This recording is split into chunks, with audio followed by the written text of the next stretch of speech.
Alors, la ferme de Bassange, c'est un projet agroécologique de polyculture et élevage qui est mené par un collectif de 6 membres sur les terrains agricoles de l'EPFL et de l'UNIL.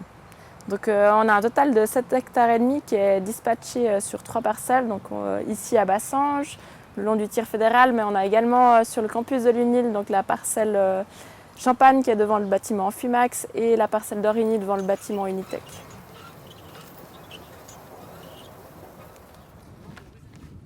Bon, l'agroécologie, je pense que c'est vraiment une agriculture qui veut être le plus écologique possible, donc qui va vraiment minimiser tous les intrants de synthèse chimique et qui va vraiment faire la part belle à tout ce qui est biodiversité.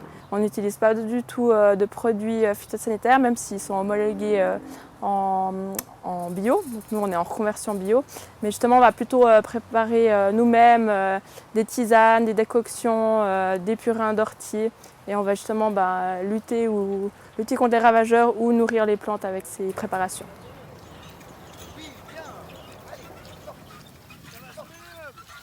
Donc l'idée de base du projet, c'était vraiment de se passer le plus possible des énergies fossiles, donc notamment en utilisant le cheval ou la mule dans les travaux agricoles.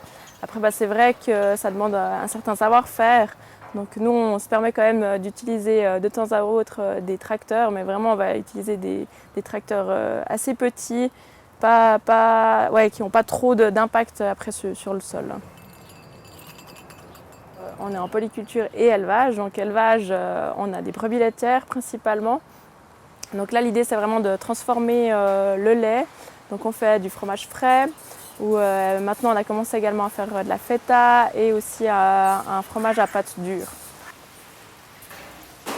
Donc la parcelle d'Origny devant le bâtiment Unitec, elle est menée donc en agroforesterie. Donc ça veut dire qu'on va cultiver en fait des lignes d'arbres et entre ces lignes d'arbres, on aura justement de la culture. Donc là, dans notre cas, c'est plutôt des grandes cultures, donc du blé, de l'épeautre ou du sarrasin notamment.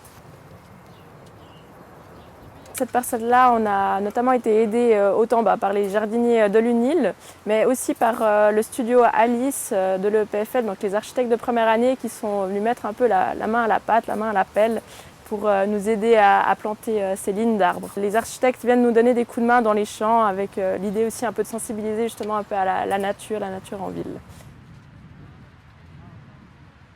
On aime bien qu'ils aient souvent 4 grosses branches sur le côté, ce qu'on appelle une flèche, qui est une branche qui part vraiment à la verticale.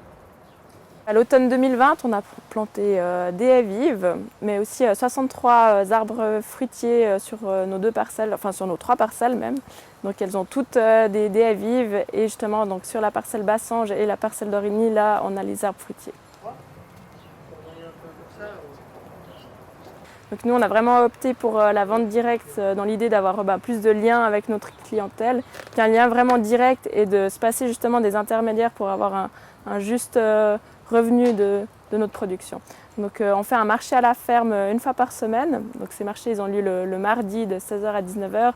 Mais là, depuis justement 2021, on a aussi mis en place un système de paniers. Donc là, c'est des abonnements où justement les gens vont nous soutenir en fait sur plusieurs mois. Donc ça va de mai jusqu'à janvier, où chaque semaine ils reçoivent un panier de légumes et ils s'engagent à le payer à l'avance. Donc ça, c'est vraiment, pour nous, ça nous procure vraiment une sécurité parce qu'on a eu le revenu et on peut se permettre justement de commander les semences, de peut-être racheter une bâche de tunnel, tout en vue d'optimiser quand même notre production. Au niveau de tout ce qui est des plantons de légumes, en fait, on produit pour nous-mêmes, mais on produit aussi pour notre marché aux plantons qui a lieu une fois par année, donc au mois de mai. Et là, l'idée, ce serait vraiment d'optimiser en fait toute la serre qui accueille ces plantons. Donc en vue vraiment de chauffer la serre, mais pas avec des énergies fossiles. Pour moi, le grand rêve, c'est de pouvoir quand même sensibiliser le plus possible les gens à notre forme d'agriculture, parce que pour moi, c'est quand même un peu ça l'avenir. Donc c'est d'avoir un projet en collectif et puis de faire vraiment de l'agriculture écologique. Donc en utilisant le moins possible des produits phytosanitaires, des engrais, et puis de travailler le plus possible en cycle fermé et de créer justement des synergies, de développer des choses avec toute la communauté du campus, quoi.